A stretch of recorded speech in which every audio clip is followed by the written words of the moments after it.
The little light's on, so I assume. Great. It didn't ask you for permission? Oh, It did not, no. It's always like now this is going to be in the video. Sorry, everybody. Well, this is it's like a cold open. This is the cold open, live from your bedroom. An undisclosed location. An undisclosed location. Top secret. So I'm Rose Lerner. I'm the author of the audiobook The Wife in the Attic, and with me here is Elsa Lepecki Bean, the narrator of the audiobook. I'm gesturing the wrong way because it's going to flip my audio. I keep forgetting, or my video. I keep forgetting that. With me, Elsa Lepecki Bean. So first, Elsa, tell us a little bit about yourself and how you got into voice work and audiobook narration. Yeah, so I'm a stage actor by trade. I actually was a pandemic graduate, class of 2020, Zoom class of 2020. Yeah, thank you. It was better than graduating live. And so yeah, so I was trained primarily for the stage, but I've always, ever since I was a kid, had a huge love of audiobooks. In my bio, in my Audible bio, it says that I could only fall asleep to Sir Ian McKellen reading Robert Fagel's translation of the Odyssey. That is true. I did not make that up. Ever since I was a kid, if my brother and I were fussy in the car, my mom would throw on an audiobook.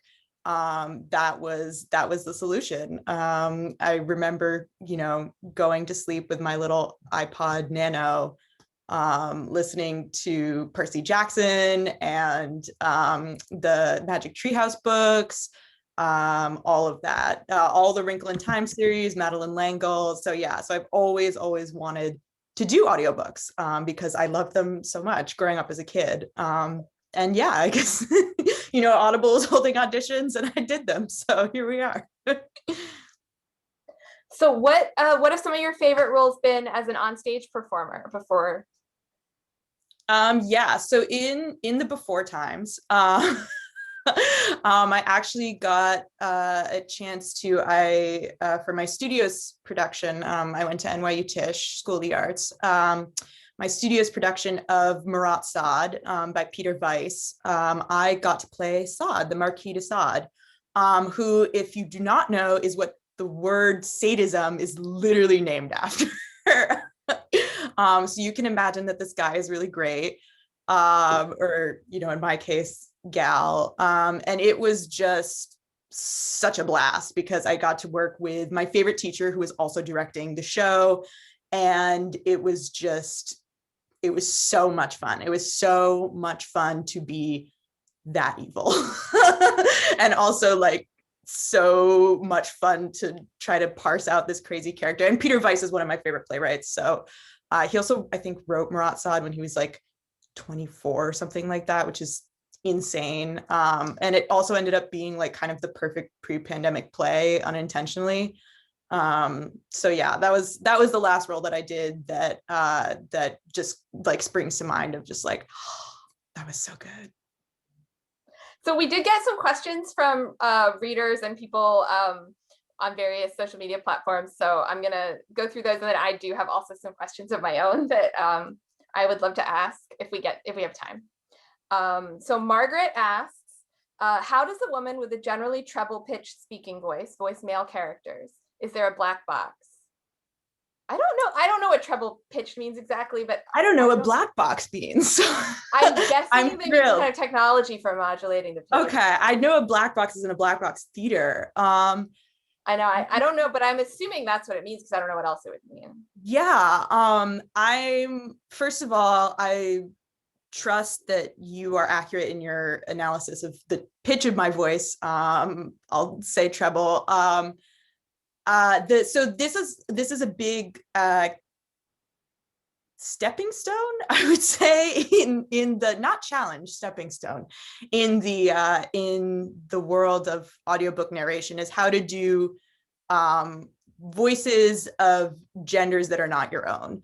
And the thing, the big thing that you want to do, and I'm sure that some people have run into reading audiobooks, is you really don't want to make it into kind of stereotypical like Monty Python sketch kind of voice, unless it's like very, you know, specific for that character, like that's a choice being made, because it reads as fake very quickly.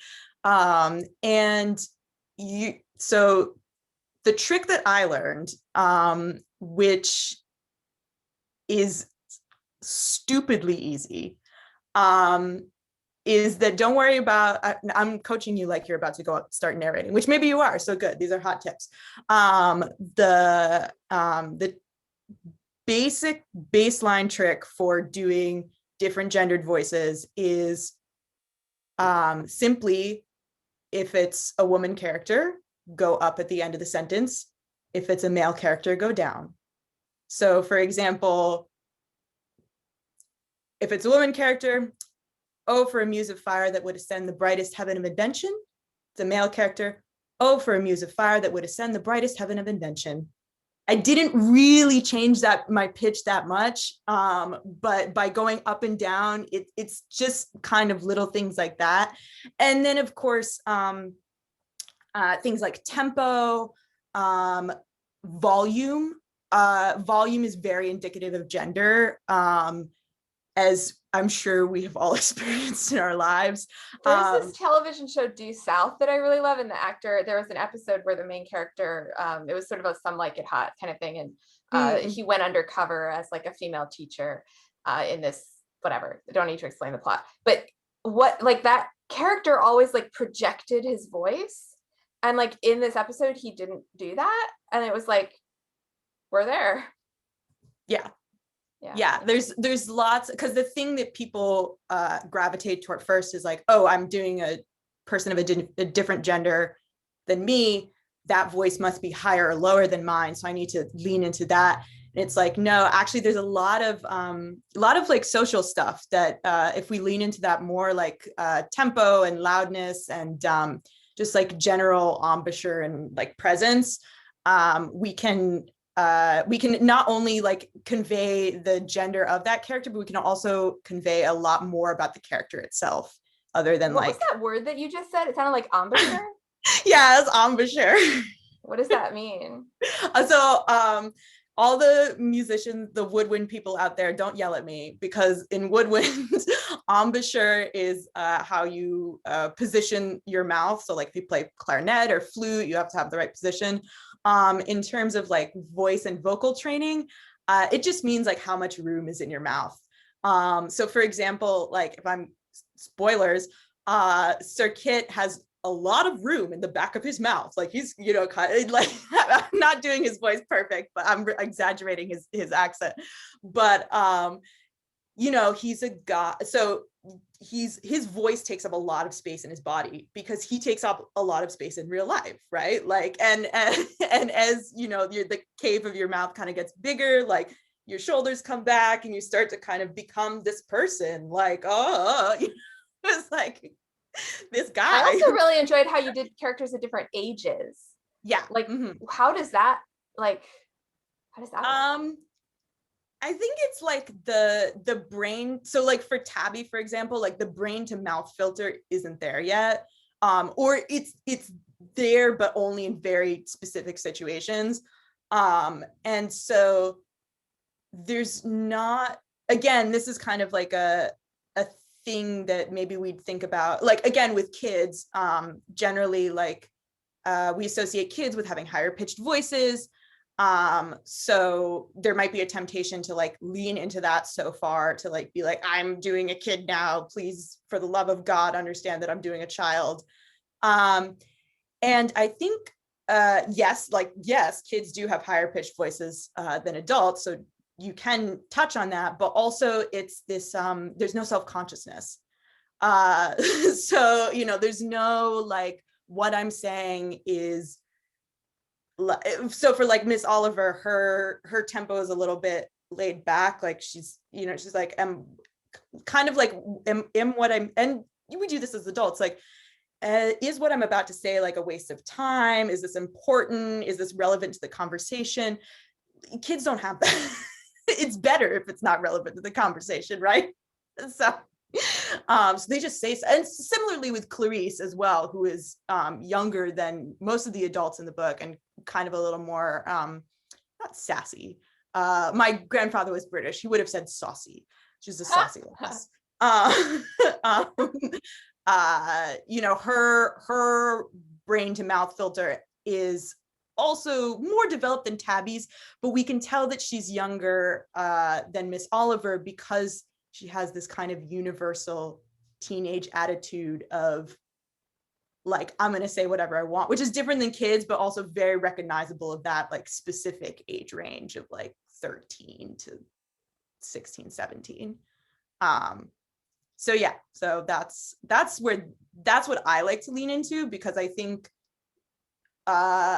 pitch really doesn't tell you a whole lot. It can indicate gender in some instances, but things like tempo, like breath position, palate position, noise, loudness, indicate so much more about the character than like just the pitch. That's juicy. And I think, I mean, obviously some people do have very high or low pitched voices, but I think people exaggerate how dramatic the differences are between the pitches of men and women's voices. Like, and you'll see, I mean, even like on TV, like actors, like male actors, like cis male actors will be doing these like weird deep butch voices that are not their normal speaking voices, right? Like if you watch those same people in interviews, like that isn't how they speak. Like I remember when I was watching I watched a few episodes of Supernatural, and I was like, literally the thing that just what are you guys doing? Like is this how you think men speak? I don't. Yeah, I mean, like, you know, and then it's also too like, you know, these characters who are these, I watched Supernatural all the way through season 10. Okay, so like I don't think like it was longer. very good after that, but I was very No into the first. I was very into the first 10 seasons. Season 2 is the best. You know, they're these characters that are essentially supposed to be like modern day cowboys, right? They're like tied to nothing, going from town to town, solving, beating up different bad guys. So they very much have to, and you can even see it in the way that Jensen Ackles walks in that show. And people have like commented on it, is that he's slightly bow-legged. And so there's this, his center of gravity is so placed in his cowboy walk. He's got this cowboy walk, and that's gonna like drop right into your chest and your stomach. So yeah, it's but again too, like that's such a cultural understanding of masculinity, right? And like that we recognize that sort of body language, and where we associate that kind of body language and voice as masculine, which in and of itself is as much of a performance as what I'm doing in my booth. So I'm just trying to translate into a language that you can understand when you listen to it on your headphones. Margaret had another question that's like not quite related, but I think we'll so when you record, do you record straight through? Like how do you pause to get into character when you do, like or do you read all of one person's speech at a time and edit it together? Like that would be that. I think if I did that, I think the production team would put out a hit on me, and they would be completely justified in doing that. No. So the way different narrators like to do different methods. So there's generally two methods that people do. One is called punch and roll, and one is called, I think it's just called straight record. Straight record is you hit go on Pro Tools and you just have a 4-hour tape of just you, and any mistakes you make, you don't go back, you don't do anything like that. Blah, blah, blah. Some people just prefer, it's really a matter of preference. Some people prefer to do that to kind of like keep with the tempo. The other version is punch and roll. I do punch and roll because I've been on the other side of the production booth, and it's so much easier for everyone in the post-production team that I just can't bring myself to record straight through. So punch and roll means that you are stopping and starting. So every time you make a mistake, you stop the recording, you go back, you read the sentence the right way, you restart the recording. This is just infinitely easier for people to edit. It's also super helpful for me because I actually do stop before a new character speaks, because you don't want your like especially if it's like a kind of like a really quick exchange of dialogue, like there's no sort of like prose in between. You don't want one of your character voices to bleed into the other. That's just something that can really easily happen, just if you're going from like one person to the next. And also because for me, a lot of how I access character voices is the position of my body. So I want to move into that position, and I don't want the mic to pick that up and be like, have all this weird sound in the back. And then I'll start again. But that would be incredible if if I recorded all the prose in one file and all of Miss Olive. Oh my God. Yeah, that would be a nightmare. I mean, do you think it would be easier for you, or do you think that you like having the back and forth? No, I love having the back and forth. My favorite scene to do was, I think it's the first, I believe it's the first time when again, spoilers, big spoiler warning for all of this going forward. When Sir Kit and Miss O are in the library together and she's reading to him for the first time. And there's this kind of like really beautiful interplay between her and her thinking about religion and him reciting poetry. And like those are my kind of like my favorite scenes to do, actually, where people are talking back and forth. The Tabby and Miss Oliver scenes too were also really fun. Also because their voices are so different, so I didn't actually have to stop and start. I could just go through the whole scene as two people. But you know, when you have dialogue like that, it's the most fun thing in the world when you do it on stage as well, when you fall into a rhythm with your scene partner. And it turns out it's just as fun to do it by yourself too. Yeah, I like reading dialogue. I mean, I'm not obviously like, I don't think I could do an audiobook, but I really enjoy reading aloud, like casually. And I also really enjoy doing dialogue. I mean, thank God it's not on tape, but like I once read a Jeeves and Wooster book to my mom and I did accents. That's perfect. That's she great. enjoyed it, you know, that's all that matters. That's the thing too, is that like reading text is not natural, right? Reading text is weird for humanity. It's a taught skill, but having someone tell you a story, that is innate. So like everyone loves to be read to. Everyone has that little kid inside of them that loves to be read to and wants, you know, their babysitter, their mom or their dad to like, do the voices. And that's honestly my favorite part, is like I get to be that person for, you know, whatever, 16 hours. I used to get really annoyed if my mom was reading aloud to me and she got sarcastic. Like she would make fun of the story. Like we were like, like she would read like the Scarlet Pimpernel to me, you know, and then there would be some dialogue that was like incredibly cheesy. But like if she did a cheesy voice, I was like, take it seriously, mom. I used bring to it down a notch. Yeah. I used to change when I babysat when I was younger. I used to change the picture books to be more like female empowered, because I was like, these kids can't read. So you know, so like it would be like a prince would come to save the princess, and I'd just be like, and she showed up and saved Guinevere or whatever, and they were fine with it. I mean, that was how my mom found out that my sister could read, because there was this book, and at the end of the book, like my mom would change the stories to be less disturbing. Like she was worried that we would be traumatized by things.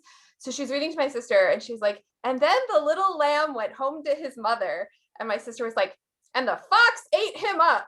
I was like, oh, well, I guess you can read now. Yes, you can read now. What am I doing here? Here, have this. Big spoiler about to happen right now, but somebody texted me, like a friend of mine texted me, was like, is there child death in this book? And I was like, what kind of monster do you think I am? Never. There is not. Sorry if anyone is, sorry for anyone who is here for the child death content. It doesn't happen. Maybe next time. Tabby is gonna be fine, everybody. You should have like a high enough Patreon level. The child death AU is for Patreon patrons only. Like $1,000 a month. I did actually, a friend of mine texted me rats don't use crayons. And I was like, that would have been such a different book if the twist was that it was intelligent rats who could use crayons. That would have been great.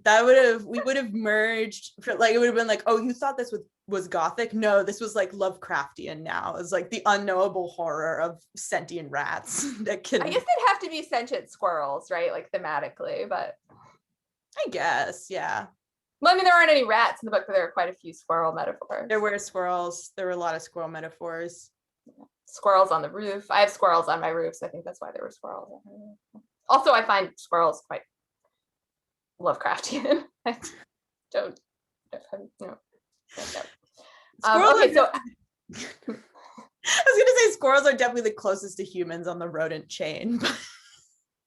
I can see that. Maybe that's right? Maybe it's like an uncanny valley thing. It's definitely an uncanny valley situation. Yeah, to recognize the similar in another species. So Allison, who's actually my Audible editor, has some questions. So she asks, and we went through a little bit of this, but what is your process for preparing to record? Do you make notes in the manuscript? And how is it different from preparing for performances in different media? So yes, absolutely 100%. I do all my script markup on the computer because I like to use an iPad in the booth. That way there's no flappy paper sounds. So I can't actually show you all of the like serial killer like wall that is my script. But yeah, every single character gets different color highlights. There's notes all through the margins. Everything like that, lots of slashes for beats, moments, tempos, words that I know I'm gonna mispronounce or forget, underlined, and yet no, that's why we have makeup sessions. Things like themes that I'm like, oh, this is going to come back later, stuff that indicate something about the character. So yeah, generally what I do is I read the whole manuscript through no notes once, and then I go back and read it again, doing all of the annotations. And yeah, it's kind of it really depends on the manuscript itself. For this one, I did a lot of work, obviously, in terms of accents. So the BBC has an excellent accent archive where they've done a lot of, where they've preserved a lot of conversations of folks from different classes, different races, different economic economic backgrounds, different national backgrounds. Regions, yeah. Check it out if you're interested in that. Also, the International Dialects Archive of English is a just cornucopia of knowledge. But yeah, a lot of time spent on accents. And then also, and I also have a huge love. I'm done costume design. I'm a wardrobe supervisor. For me, costumes are a huge part of how a character is formed, especially since the position, right, of how, like, what is able to move and what is not able to move in terms of clothing and costuming and all of that is for me very important. So I already had a lot of knowledge of this period, but everyone had a very specific look in my mind, and that very much contributed to how they spoke, and what just. God, I want to know everything. So did their general demeanor. Was like, well, I can tell you my favorite one, so we don't have time to go through everyone. My absolute favorite one, was in the movie, which I will be designing. The end, where Lady Tassel, where Miss O comes down to breakfast in Lady Tassel's breakfast room, which I also had a beautiful picture in my head. Me too. No one will ever see it. Although, actually, I do have. I mean, I'm sure whatever like you imagined was probably, but like I do actually. If anyone's interested, I have a Pinterest board up, and I do actually have a picture of what I thought Lady Tassel was wearing at that breakfast. Let's see if we line up. Okay, so I imagined her in just this so it's a little early for the period, I get that, don't come for me, but like it's a tea gown, which is just like this these like beautiful robes that they had the later half of the or towards the end, the Belle Epoque, like towards the end of the 1800s, which is just like silk, like beautiful, like shimmery pearlescent, like Georgette, just like the most comfortable thing that you've just like ever worn, and also like the most expensive, just like something that you're like not that she is this because she's not arrogant, but just like, this is just my pajamas, like, you know, like for her, like it's like, this is just my pajamas, and you know, and you're looking at it and it's like, this is like worth, you can like see all of the silkworms that have died for the, but it's just so gorgeous and like flowy and comfy, and yeah, and she just looks like a beautiful swan. That was my That's favorite. amazing. I'm very into that. And I think vibe wise, like that is totally spot on. I think just like historically speaking, I think historically it doesn't make sense, right? The equivalent in the Regency is exactly what it is it's like a lot of muslin, right? And muslin was very expensive because the textile industry changed. I mean, like the cotton gin is invented, which makes cotton much cheaper, which then obviously contributes to like the slave economy in America producing cotton, which at this time had not really got, like, that wasn't the like the slave grown crop at that time. But yeah, I think so muslin was quite expensive. Cotton was very expensive because of the labor involved in turning it into fabric. And so she has like all this muslin with like white work, which is like embroidery that's like, I mean, look it up because I'm not going to be able to explain it well, but it's like there's like little holes, and then like the embroidery is like around the edge, like it's like very, it's sort of like what you would imagine like a really fancy handkerchief, or like if you made like sort of like lace by like embroidering on, like it's like, yeah, I mean, if you look at my Pinterest board, like you'll all see, but it's like kind of spiritually what she just described, but just like logistically slightly different. I think my brain couldn't cope with that because like muslin now is so cheap that like I was like, oh, it's not much. But yeah, of course back then, because I think Britain was still the main exporter of cotton at that time, soon to be dominated by I can't remember that, but maybe. But I mean, I think they were still where most of it was being like they were, I think, producing it. I'm not sure. I think the cotton might still have been being imported, but and the manufacturing was happening. But yeah, it was very, very pricey, and because also it was white, and so maintaining white fabric, especially in the country, it's not easy, right? Everything is covered in mud and dust, and so it means that you have, and the fabric naturally yellows if it's not maintained. So I mean, it means that it's a symbol of having, you know, an army of servants that are essentially. It's like so did you just think about the costumes, like, or did you like draw them, or did you like put stuff on to like they just but then you just kind of imagined what they would be like to wear. Yeah, like, I mean, I think like because I also come from a design background, like I just naturally do this. Like everything that I read, I'm like, oh, what are they wearing? You know, and I think for me, it was very much based off of how I emulated their body positions. So like and yeah, and again, like all of my timelines were off, like nothing actually was period accurate in my head. So like for example, like Sir Kit, for me, like his chest is always out, like his shoulders are back, you know, his legs are sturdy, he's got short man complex, and you know, and just so for me, he like green was his color, like he was just in this kind of like late like 17th 18th century like cutaway, you know, with the jabot and everything like that, which is not period accurate, but to me this was just kind of this striking image that that he had. And is that like inspired at all by the green costume in Hamilton, or unrelated? That's so weird. I didn't even think of that. I don't think it is. I bold of me to like have any control over the analysis of my own subconscious, but like I don't, because what, it's Lin-Manuel Miranda who, right, it's Hamilton who has the green.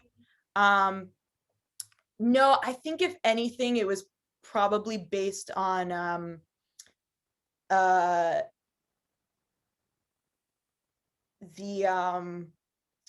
whatever Emma Stone's paramour's name is in The Favorite. Okay, I haven't seen it. I've yeah, heard it. it was very good. But I actually don't know if he ever wears green in that, but the way that he stands was very much based. I took some inspo from that. But yeah, no. Again, when the movie comes out, call me. Your mouth to God's ears. Yes. So Allison also was curious if you had a favorite character to perform. I do. It's Mr. Monk. Which is not, I don't think I should have written more lines for him. I couldn't have predicted, but Mr. Monk was very much drawn on inspiration from Tim Curry's narration of Mr. Poe in the Series of Unfortunate Events audiobooks. Tim Curry, I should say, his narration of that is an excellent example of using exaggerated voices for character effect.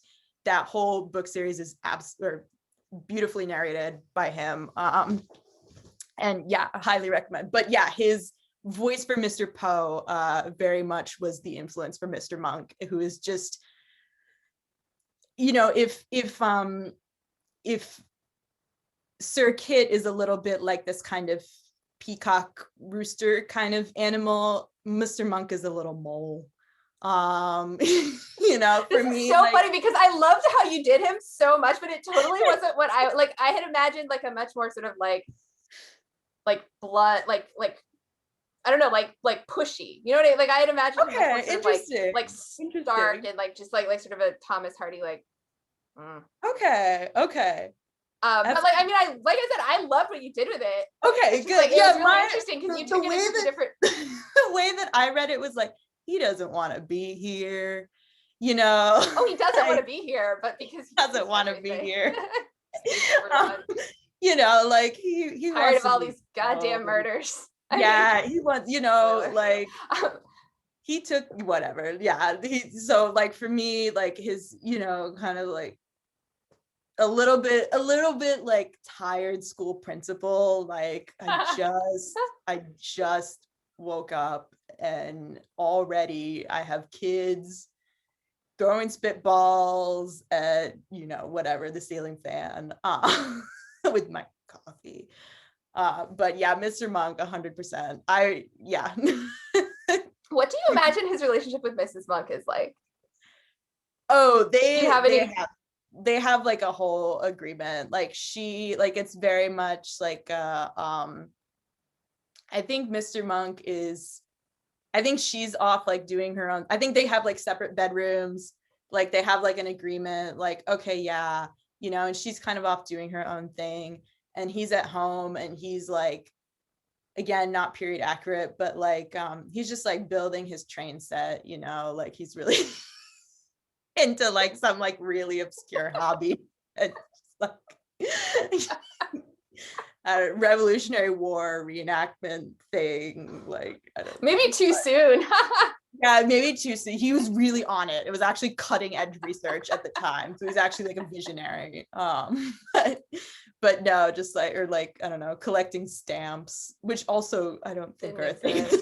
So I know, I had to tell someone this recently. They had a stamp collecting joke in a Regency that I was editing for them. And I was like, I'm not telling you to take it out. It is up to you, but stamps did not exist. But just to let you know, yeah, that is probably my number one pet peeve for, I'm a huge high fantasy nerd, and it's probably my number one pet peeve for when it's like, you know, they're in some far off world and then they're like, she French braided her hair. And I'm like, oh, France. we have France now. Cool. Everything is not real, but also we have France. I mean, we always have Paris. We always have Paris. And then I did have a follow-up question, which we've again kind of so just based on how much you enjoy doing their voice, and maybe you've already answered the question, but if I were going to write a book from the point of view of a secondary character and you were going to narrate it, like who would you want it to be? So like 100% selfishly, it makes no sense. Like probably Mr. Monk. Like Okay. Mr. Monk's day in the village. Mr. Monk woke up. People were already starting some shit. Mr. Monk. I mean, hey, it could be a murder mystery, like a murder mystery series, like Mr. Monk fights crime. Maybe there's like some smugglers that actually show up. I mean, Sir Kit, and I haven't actually decided within myself if Sir Kit is actually afraid of smugglers or not. Smugglers were a big deal in that part of the country, like a couple decades earlier, but really not so much anymore at this point. If he lives like that close to the ocean, maybe that's like a valid concern.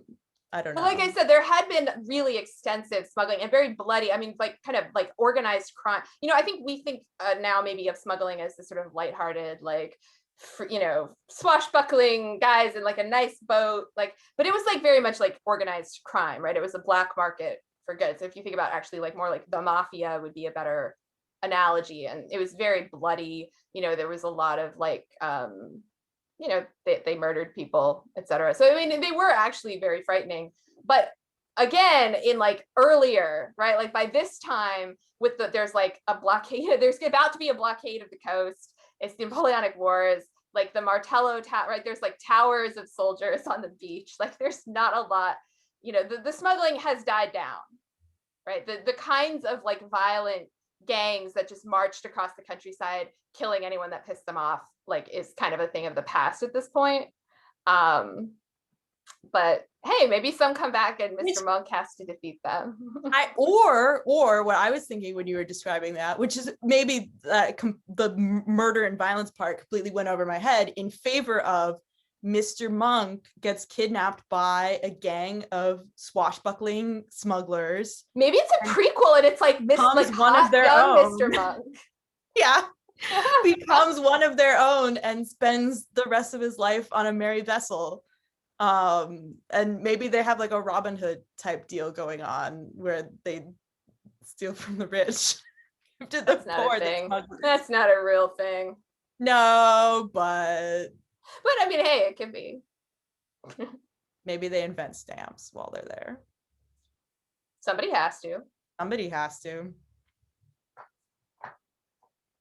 So Katie W asked, do you make yourself a cheat sheet for the different characters' accents and tones, or do you just like remember? Like when you get to a character who hasn't been there for a while, how do you remember what they sound like? So I don't make a cheat sheet, which is probably living on the edge a little bit. I don't. The way that I remember characters is I remember the position of their body way better than I remember their voice. So for me, I know how they, and understand when I say the position of their body, I'm in like a booth that's like only slightly bigger than like this Zoom screen. And so, you know, and I can't stand up, I'm sitting down. So the options that are granted to me are very limited. But still, like within that, like everyone has, you know, a different way of holding their shoulders, their neck, their back, their butt, their hips, their legs, everything like that. So I remember that. And from there, I sort of use that as a mnemonic to remember what their voice is. Also, all the characters have sort of key phrases that also helps me get into their accents as well. So that's, you know, definitely a point where I'd pause the recording, repeat in my mouth until I get the voice, record again, and start with the voice. But yeah. Can you share a couple of key phrases? See, I was like, oh my God. Well, okay, let me try to get. I say the character name, will you remember it? Or like, I cannot promise you that because I have actor brain. So as soon as a project is done, it's like out of my head, but I can still definitely do Miss Oliver. And I'm trying to do her position in my bed, not in the booth. Okay. So her phrase was swoop for whatever reason, the one that I latched onto was Swooping Cobweb Shape in the Darkness, which is just the description of the, you know, bed hangings, bed curtains in Jael's room. So I would sit there and go, swooping cobweb shape in the darkness, swooping cobweb shape in the darkness, swooping cobweb shape in the darkness. And now I don't have anything to read, so so I can't really give you an example. Tabby. I can read the designer's price list, which is very important. Okay, designer's price list. I design everything, $100 or £100. I design you watch, £200. I design you advise, £300. You design, I help, £800. You design, I advise, £1,300. You design, I watch, £2,100. You design everything, £3,400. All prices are non-negotiable. Thank you. Okay, what is that? This is my favorite thing. It's called the designer's price list. It basically means if you, the less you are up in my grill and the more you let me do my own thing, the cheaper it is for you. My uncle gave me a plaque, and it says, it's got this, I want to go get it, but I don't want there to be dead air. But it's like, it looks like a, you know, like a kind of, it's like yellow and black. It looks like something you'd put up like in a shop with a warning on it. It says, avoid injury. Don't tell me how to do my job. And then it's like this, like one of the little stick figures is like throwing a wrench at the other one's head. That's so excellent. There's a huge like tech theater mood. I think I may need to get that for I'll send you a picture that I work at. Yeah. It's good. So Rose H asked, and this is, I guess, again, but following on some of what you've already said, but how did you decide what Deborah would sound like? They were curious about character voices in general, but especially for her because she's the narrator. And so you were gonna have to really like, whatever you pick, you're gonna have to do it a lot. The way that the audition works is that they send you about like 6, I think actually this was like 10 or 12 pages of a side. And I probably sat with those 12 pages for like 2 days. I mean, I was also away from my booth, so I couldn't record as soon as they gave me the sides. But like the first, because that's also the first time that I'm reading any of this, right? And it's also when they give you a side, it's usually like in the middle of the book. You're like, okay.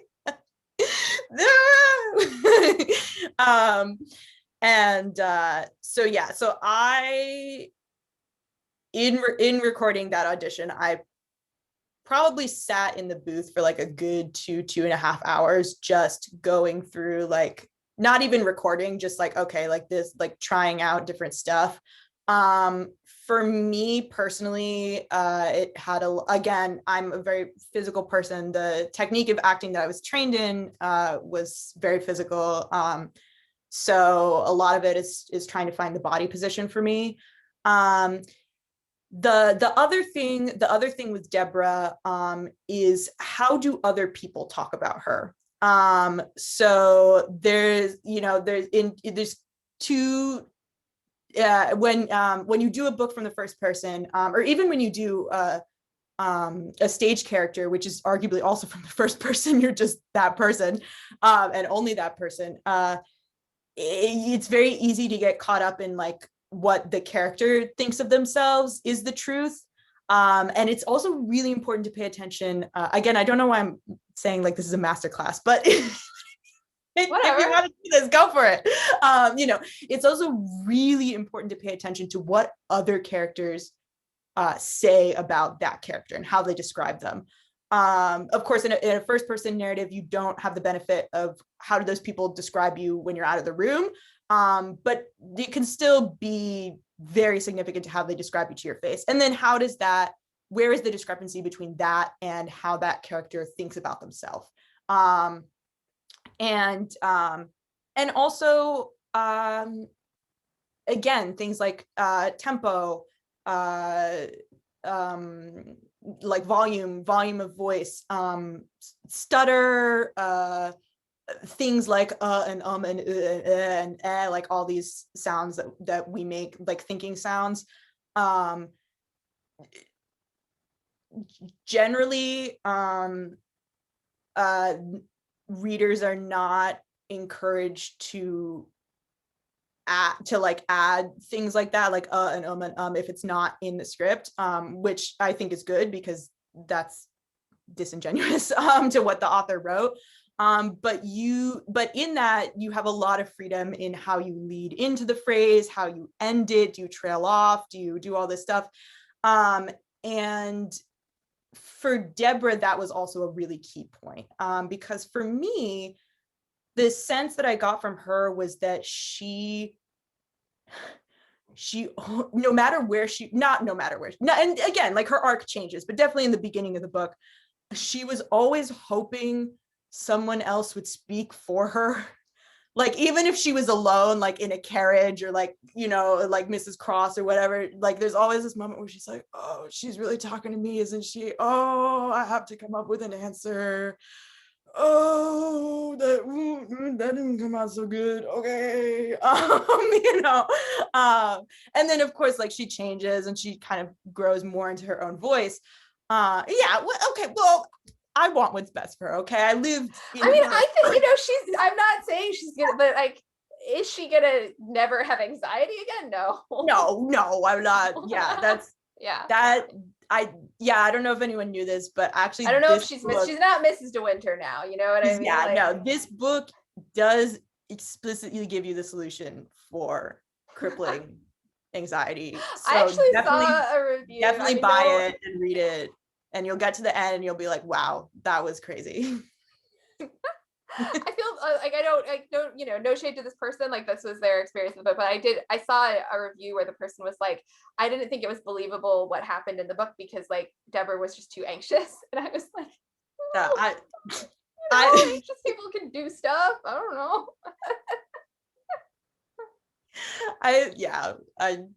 I even think that like Deborah, I think was anxious in a way that I was envious of, in which like she, you know, her conundrums were very much like moral, religious, spiritual, sensual. And I'm like, I kind of wish I had that, instead of like, wow, I can like literally feel like the labor being extracted from my body.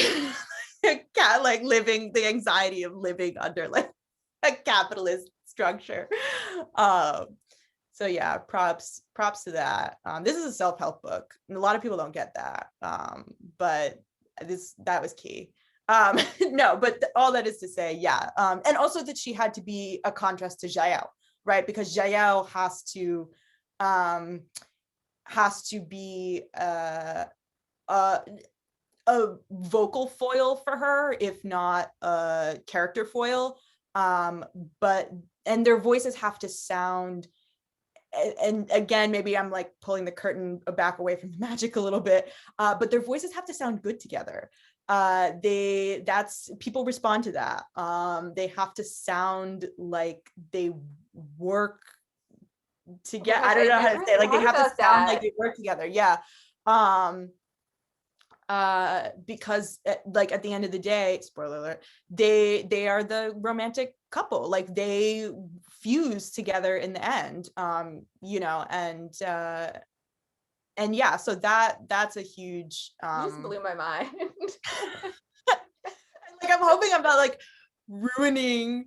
I mean, I'm personally a fan of like spoilers, like telling all the tricks. So they're not tricks, they're techniques. I'm not, you know, I don't.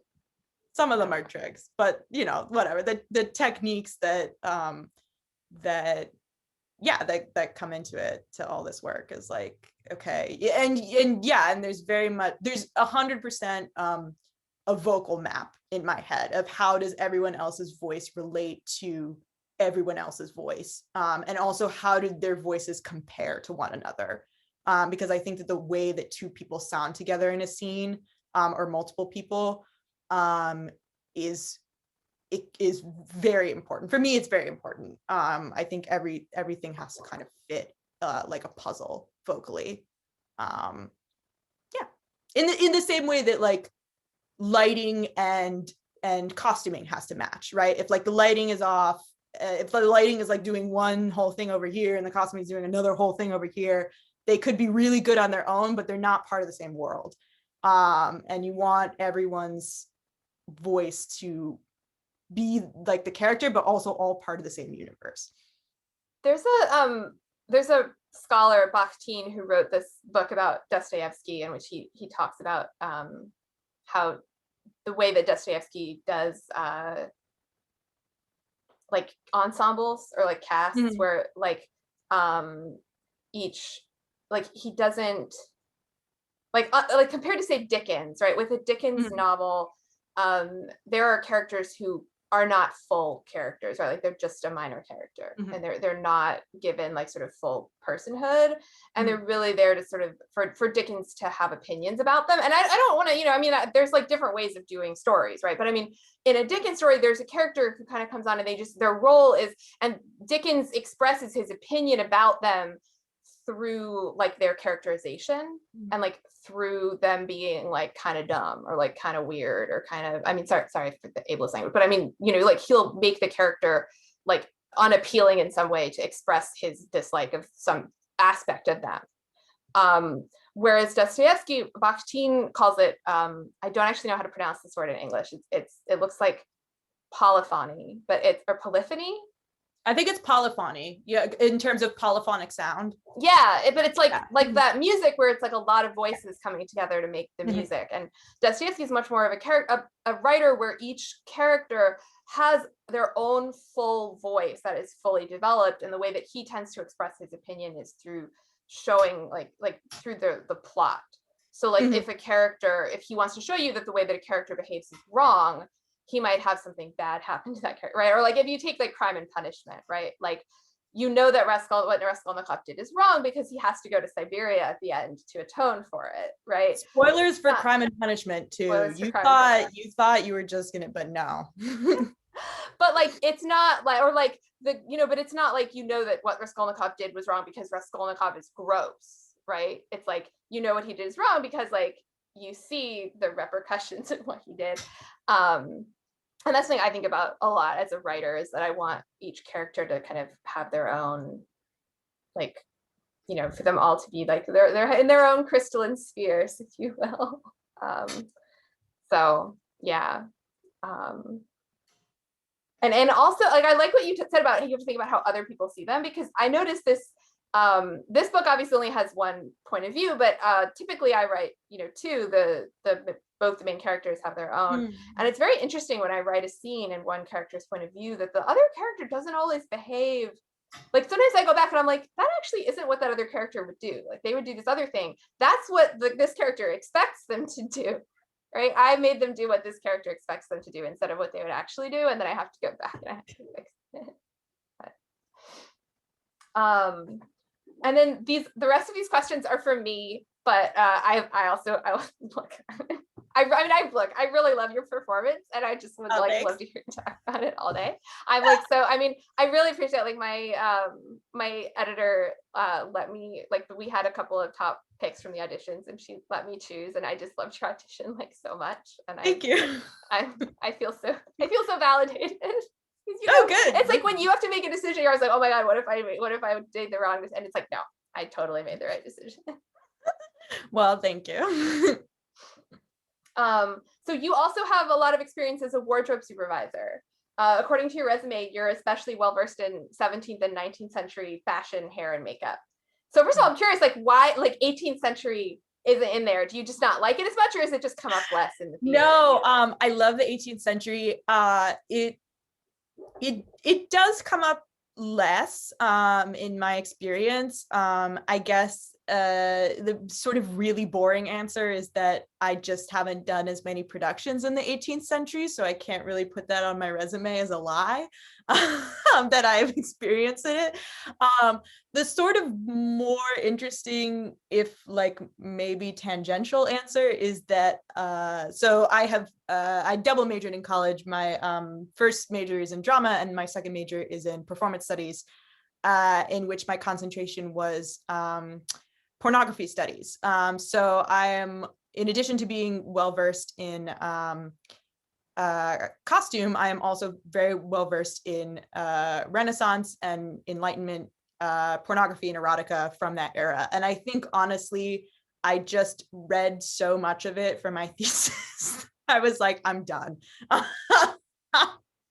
I don't want to read about anyone getting in clothes or out of clothes from this period ever again. I'm done with it. But a really fun fact is that actually a lot of early pornographic film from the 1920s and 30s is really invaluable to costume designers today, because we get to see how people undress themselves for real. So there's a lot of like, we can speculate, and like we have, you know, advertisements and like primary sources for you know, people describing how they're dressed, but it's like really incredible to, you know, see these clips of people, you know, how they undo their own like stays and how they undo their own chemises and or put them back on or anything like that. So it all ties together. This is actually, to bring it, like, I actually watched this little porn film from the 20s that I thought was hilarious. It was set during the French Revolution. And it was like, so they were all in like, you know, sort of French Revolution outfits. And the plot was that, and it had like the little title cards, like they're in the Bastille, right? It looked like a French Revolution movie. And then the plot was that they were going to be, they thought the jailer comes in, the sans culotte, and he's like got this like document. They're like, oh, he's going to execute us. Like, we have to seduce him. And so they there's like an orgy or whatever. And then at the end, the guy's like, so, and you're all free. I brought the writ for your release. And they're like, what? And he's like, well, you didn't let me finish my sentence. I was like, I respect wah. this again. There's comedy. It's a good joke. It's the solid punchline. That's what's wrong. No, I'm not gonna. But then, okay, so I was also like, when I saw on your resume that you that like you were an expert in historical costume, I was kind of tickled because there's so much in the book about stays. And what are the odds of finding a narrator with like extensive personal experience of stays? And so I'm curious, like how that kind of pre-existing historical knowledge like factored into your performance. Like, did it help? Was your process different for this book than it would have been if you were doing a contemporary romance set in the UK? Yeah, no, absolutely 100%. Like stays actually had like a ridiculous significance in my character building. Well, some people, right? Some people aren't wearing them, and then some people are wearing them only sometimes because so much happens at night. So it's like there is a lot that revolves around whether people. Every position that Miss Oliver was in, I was like, where are my stays? Like for it, just it couldn't not be a factor for me. Like you know, especially when you know, she's at the party and she's on the couch. In addition to this, I should probably say I wore a back brace for 5 years. I have scoliosis. So I really know what it's like to wear. Oh my God. I have scoliosis too, and I wore a back brace. I don't think it really did anything, but except for change my sleeping position. I used to sleep on my stomach, and then I couldn't sleep on my stomach in it. So I had to like sleep. Now I sleep on my side. And also now I procrastinate bedtime way more than I used to, because I only wore it at night. Oh, because you only wore it at night. Okay. I only wore it at night, and I started procrastinating bedtime because I didn't want to put it on. Got it. Yeah. Mine worked, luckily. Yeah, but I wore it for 5 years. Congratulations. I'm really happy. Thanks. That would suck if it wore it for 5 years and didn't work. No. I mean, everyone can probably see like my spine is not totally straight, but well, now it doesn't matter because we're all like in front of the computer, like all of our shoulders are completely just verklempt. But yeah, so I wore a back brace for 5 years. So I knew, and to be fair, scoliosis back brace is not the same as stays, but to move and walk and sit and sleep with something on you all the time, granted her stays are not on her at night, but very much informed how I, you know, generally do characters that have some kind of body modification, stays, corset, Victorian corset, Edwardian, anything like that. So yeah, so when she's sitting on the couch at the party, it's not only like, okay, I get to like sit on this couch, it's really nice, I get to be in my own little corner, like, kind of sort of hide away on this couch a little bit. It's also this moment where it's like, oh yeah, I can kind of like get like the rim of my boning, if I can push it up toward the cushion, it'll just like relieve this part, and you can get kind of a little bit of wiggle room in there, and it feels really good. Just go with me on this. Talk to your reenactment friends, like, believe me. And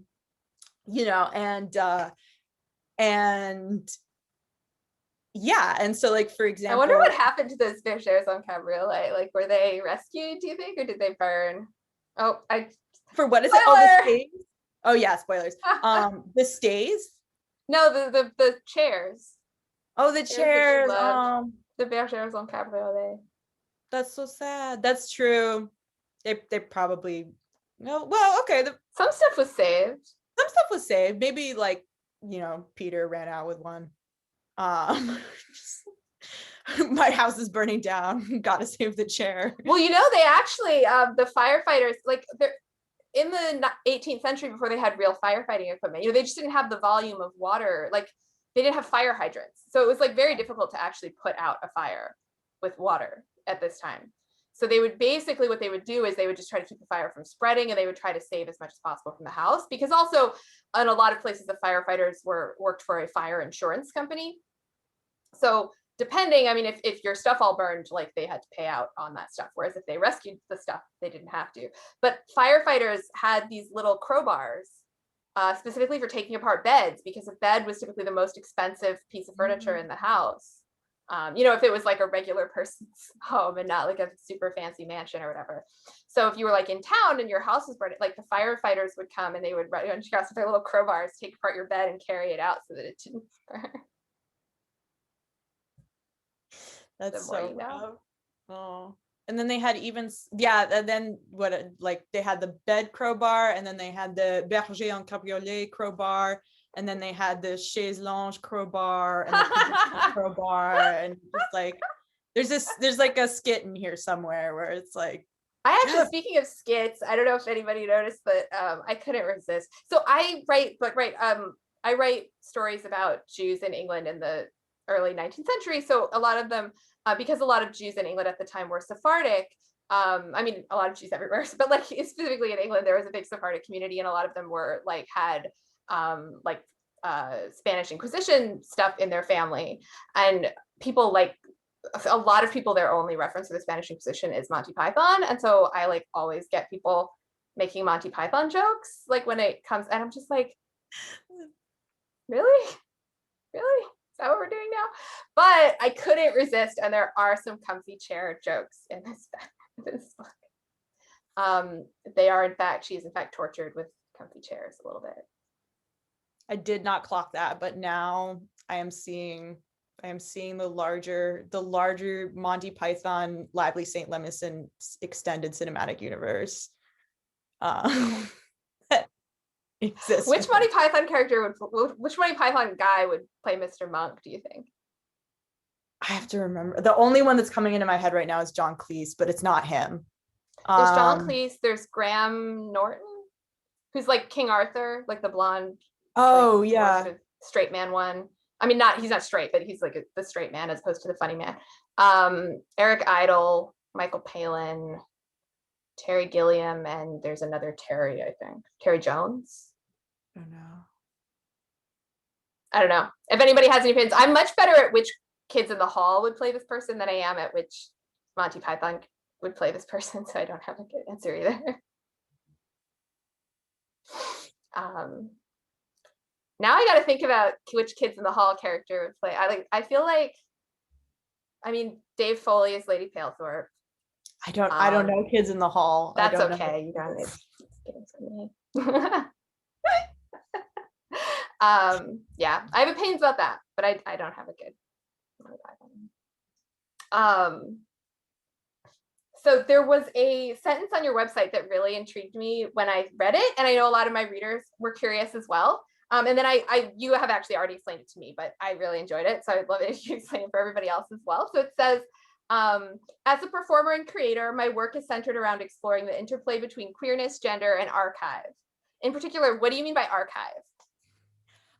So archive, the way that I interpret archive, and this is me speaking as like a queer woman and a queer scholar, the way that I interpret archive is that which is based in ephemera.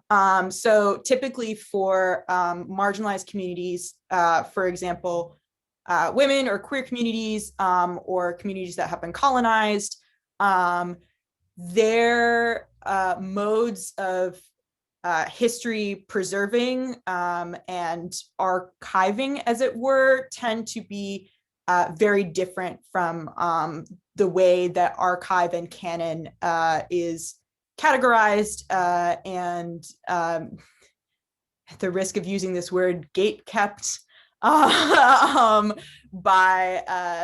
sort of a larger Western academic sense of what is archive and what is canon, which is to say, like, that which is archive and that which is canon can only be, it must be written down, there must be multiple copies of it, it must have like a, you know, it must have work written about it, it must be peer reviewed, or it must be referenced, or it must pass through this like very specific academic framework. And therefore that which does not fit into this framework is not scholarly, is not worthy of study, is not preservable, is not transferable, is not worthy of study. So oftentimes communities whose traditions lie a lot in oral storytelling, not so much written word or written preservation, or maybe actually do have their own systems of writing or recording that then were destroyed through colonization or through censorship or oppression. Now their archive right exists in ephemera. It exists in lived behavior and lived memory. So for me as an artist, what does that mean? It means that for me, that is such a pull in my, because I'm also a playwright and director and someone who creates art. For me to create work around that is to draw on the fact that I don't have I don't have access to this wealth of knowledge that my queer ancestors lived, or even my Brazilian ancestors, because their history was not preserved. I am trying to sort of cope with this like floating in history sort of feeling that I think a lot of people who come from marginalized communities or are marginalized themselves have. And for me, it's always this kind of question, which is like, okay, you know, when we talk about women's history, and when we talk about we want more women's history, we want more scholarship put into women's history, we want to, you know, discover these texts and all of this, which is great and fantastic. For me, and I actually wrote a play about this last year that was performed on Zoom. For me, like the question of that was like, okay, if like, let's say I woke up tomorrow and magically we had unearthed like every single text that had ever been written by a woman that had been destroyed in the history of humanity, most of it is going to be really sad. You know, it's going to be this real document of joy, yes, but also intense suffering and oppression. And like, how do I deal with that? how do I deal as a scholar where the largest archive of material about lesbians is lesbian pornography written by straight men. That is the archive we have. So you can either throw the baby out with the bathwater and be like, okay, I'm not going to engage with that at all. Or you have to do this strange kind of reckoning, which I in absolutely no way have the answer for. The acting technique that I studied in college and that I'm still very much a disciple of is called Grotowski. And it's, again, very much based in physical. And one of the moves my teacher always described as it's just a way to move things through. I think history is just a way to move things through. And the thing that comes out the other side for me is art.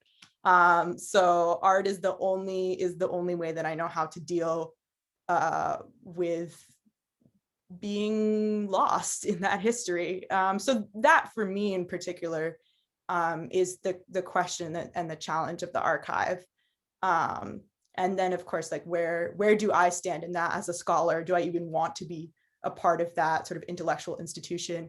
Where do I stand in that as a performer, where like my performance itself always has an element of ephemera, right?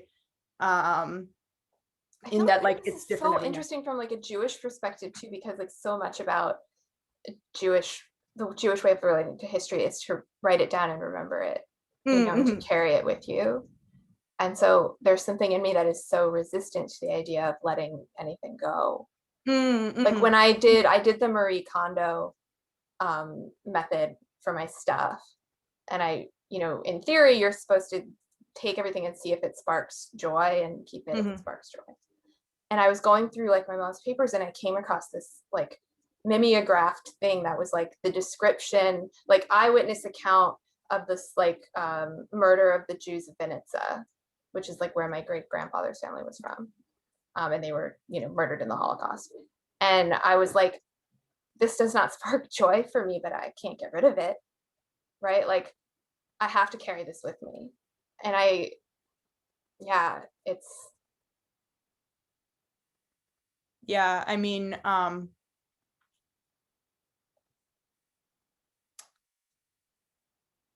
Jose Munoz, who is a queer theorist, he has this really great term called the burden of liveness, which he talks about specifically in terms of Black and brown trans folks, but has since gone on to kind of like branch out to like apply the term to all sort of queer identities, and has been used in critical race theory and Black studies and things like that. And it's what it describes is this particular, he actually identifies it with depression. It's this particular depression, but also particular anxiety of knowing that the past that you have come from is a violent place that you would not want to return to, but also that the future is this sort of unknown, inaccessible thing. And so you're sort of stuck in this present moment that is really toxic, and that you're always trying to get to this moment of future where like, he calls it queer utopia. You're trying to get to this queer utopia that where everything will be better and it will be different and you can break out, but you are so stuck in this heavy present that you can't move. You're stuck in this burden of liveness.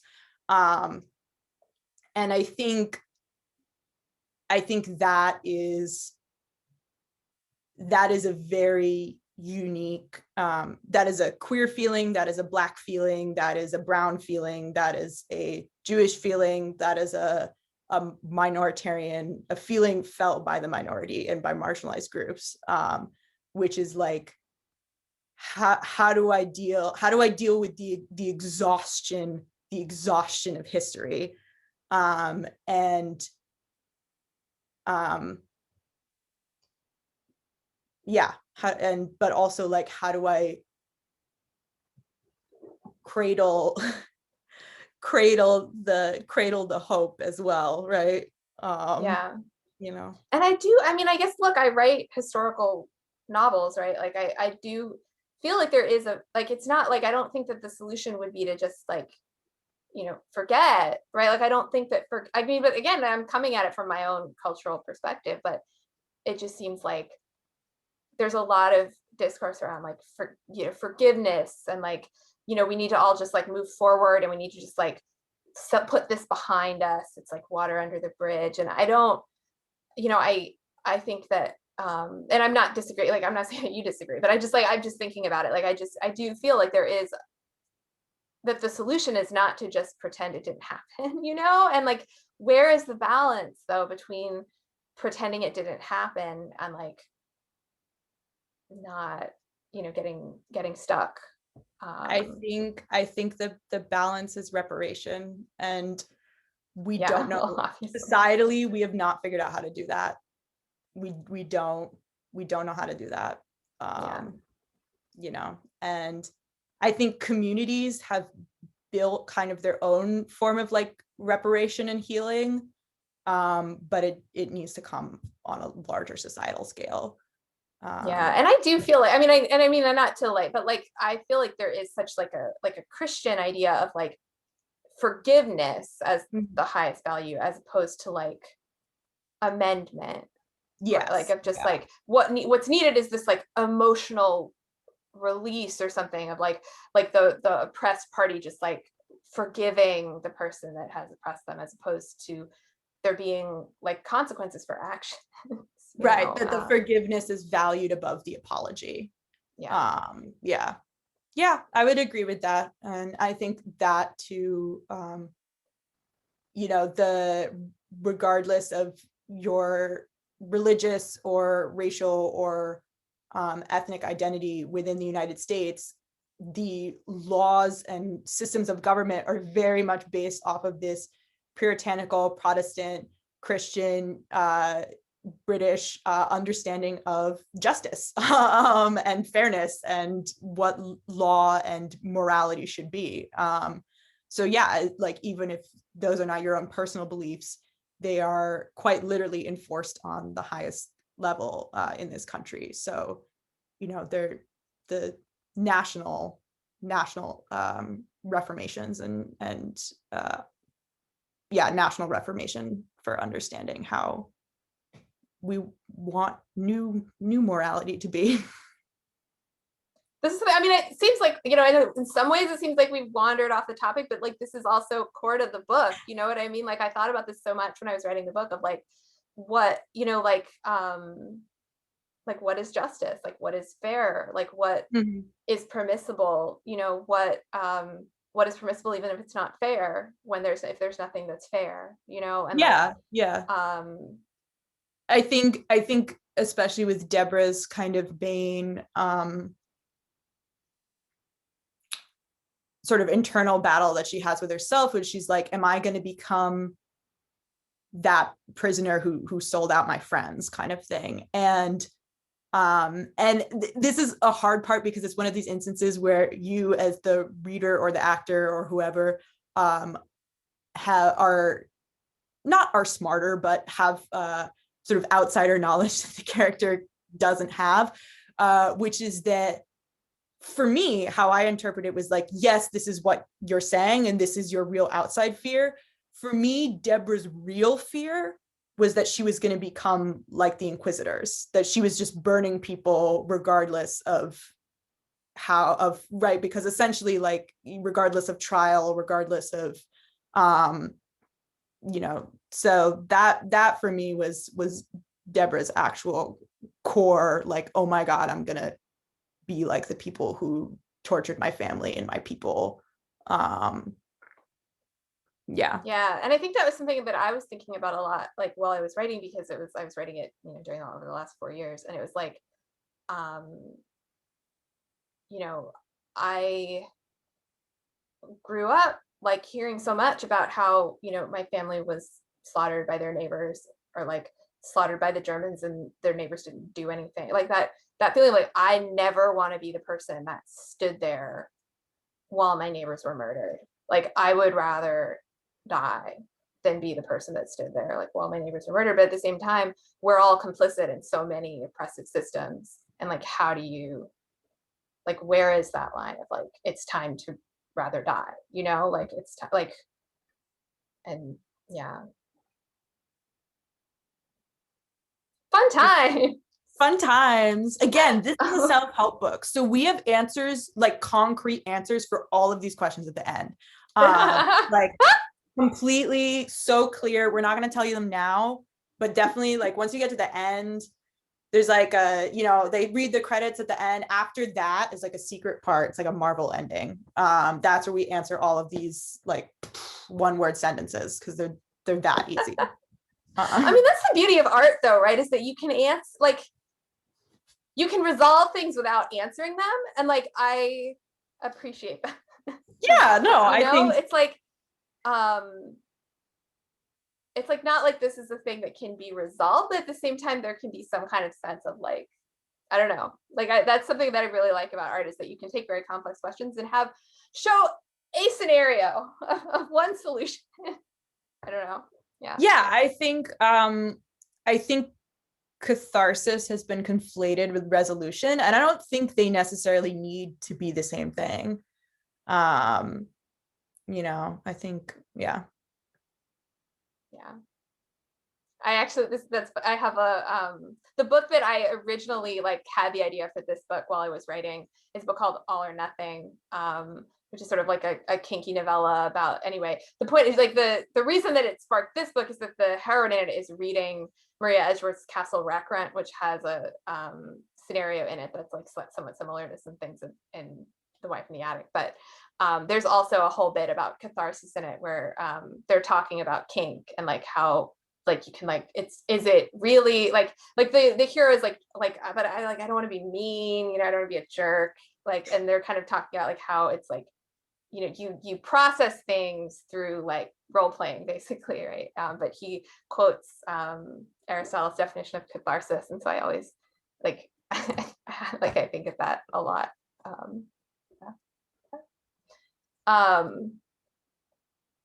But yeah, it's not about resolving anything. It's about seeing tragic action and then through pity and terror, I think you purge those passions from yourself. Mm-hmm. Are there any moments that stick out to you from your performance that you especially enjoyed or are really happy with how they came out? Like the favorite moments or line deliveries or anything that like sticks out to you? I loved doing the narration for all of the food scenes. The food, all of where she's talking about all the food that's happening, that's not even her, that's just me. That's just me. So many people have told me that now they crave hot chocolate. So I saw someone too like post about toast. Like the toast was real. The toast, I knew what that toast looked like. I knew exactly, I could feel it in my mouth. All of those were just an absolute delight to narrate. Favorite. That ideal sequel book, Mr. Monk, and he just goes like to different like lunches. It's just all Mr. the meals. Monk, restaurant critic. Mr. Monk, restaurant critic. Mr. Monk, Yelp reviewer extraordinaire. Oh no, he would be such a mean Yelp reviewer. He would. It'd be really tragic. No. He would totally be one of those people that was like, every review you look at it and he's just like, they were disrespectful to me. But yeah, I really loved, there's like, I mean, I like basically everything with Tabby, like it was like, I was like, this was an okay funny joke when I wrote it, but like, this is hilarious when you read it. Like I thought Tabby was funny. I thought Tabby was funny too, but like you definitely took it to another level. Like the moment where she's describing like her nightmare, she's like, they say they're gonna take Adeline and they're gonna sell her, and like the way that you do, like it was just like I like that was fun. That was fun to do. Yeah, all of Tabby's yeah, her whole arc was very fun for me. And just getting to play with like, because kids are also great in that they're so obvious of when they're so obvious in how they change their personalities for who they're around. Like they don't care that you know that they're changing their personality, right? So like she can just like, you know, be this like, not brat, but like be this like, you know, whatever. It's just like 6, right? Yeah, 5. I mean, she's like, I think Miss Lady Tassel says she's 5 at the beginning, but I mean, it's a right. Okay. yeah, she's 5 or 6.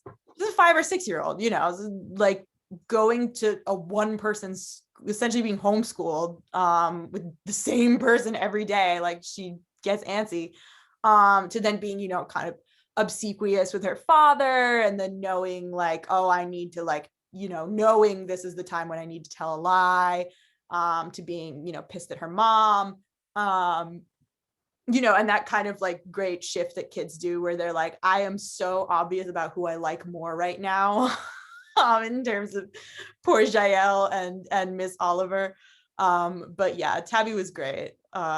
She, and you know, everything's fun, everything's fixable, right? In Tabby's worldview, everything can be fixed. So like, what is the problem? You know, even the end where it's, you know, sadly for her, like Papa dies, there's still like this, you know, she's a kid, so she's still like, okay, he's gonna come back, like he's not here right now, but you know, and then, you know, sadly eventually she has a moment of growing up where she realizes, oh, and I mean, she's had to accept a lot of things, you know what I mean? Like this isn't the first hard truth that she's had to choke down in her yeah, I don't know, in her little life. But it's okay because I'm writing, I do like a thing where I write like a holiday epilogue for, like I have at the holidays, like you can, you know, at Hanukkah and Christmas, you can request a holiday epilogue for your favorite couple from my books. And so I'm thinking about the one for this book right now, and it's going to be very cute, and Tabby's going to have a great time at Hanukkah. So I'm very excited because it is a fire holiday, so that is going to be fun for Miss Oliver. Maybe this was her like moment of catharsis, like she purged it, you know, it had a big like now. She already says in the book, but like I know, I'm just trying to make it better for her. I mean, look, she's gonna process some things, right? Like she's not like, she's gonna have some growth, but she's not gonna like stop being neurotic about fire. No. Like, it could be like a cute moment though, or like, you know, she has to be like away from the menorah. Oh, it's gonna be adorable. She's gonna be like, well, I have to sit here and like stare at the menorah all night to make sure it doesn't start a fire, but like it's nice, it's pretty, like menorah. I will totally just sit there and stare at the menorah the whole time that it's burning because I love it. So, but yeah, no, it's gonna be adorable. Possibly they're gonna be matching daffodil dresses. I have to decide if that's like seasonally appropriate, but can you share anything about what you're working on currently?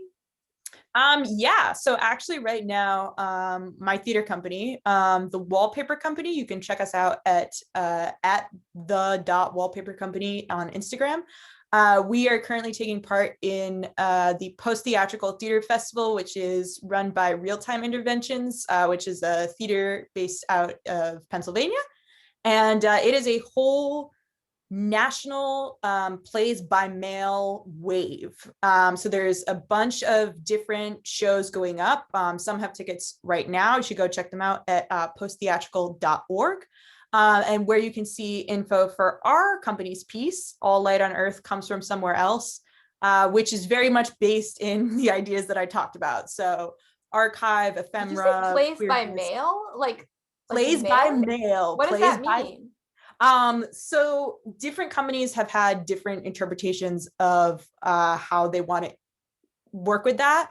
The rules for, or the guidelines for the festival were, it must involve the USPS and it must like engage the community in some way. So there's one company who is doing, you receive like a little, it almost looks like a little kind of like telemarketer advertisement thing in the mail. And then every night they will call you and you can overhear like a conversation between two people that's actually like a play. And then like over like the week, like it sort of builds and like it's, yeah. And there's another company who they're doing, they send you like a tree, like planting kit in a box.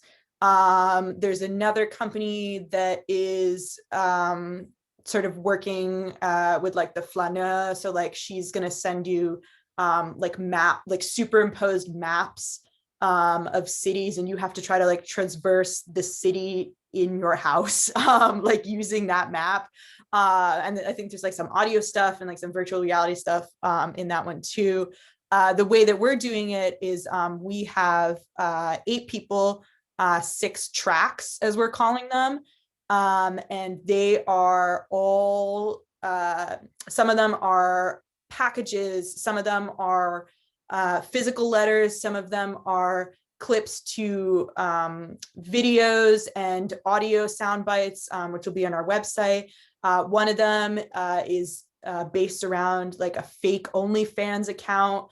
And they all tie into, so they're 6 separate tracks, but they all sort of weave in and out and tie into one another. And you should check us out. That's All Light on Earth Comes From Somewhere Else. And you can follow us on Instagram at the.wallpapercompany.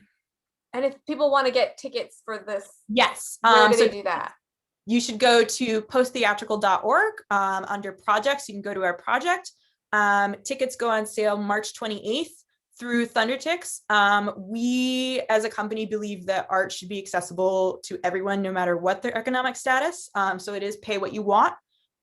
We also have what we're calling the stamp collector option, which is if you're not sure how much to give, we give you the exact cost of what it takes to ship the entire piece to one person, and you can pay that. But yes, and also we should say that in the spirit of accessibility, all of the physical components of the project will be accompanied by a QR code, which folks can then scan and they'll take it to our website. So folks with vision impairment, there'll be a compatible way for you to use text-to-speech software that will be friendly for that object. Yep. That sounds amazing. I'm yeah. and we'll put the link also. Yes, below. definitely. I'm actually going to rehearsal for it right after this. Oh, nice. So I guess that maybe answers my next question, but I was just gonna ask if you're doing anything for Purim, because Purim starts. I'm not doing anything for Purim. In the before times, I probably would have been working a show right now. And there's a lovely bakery.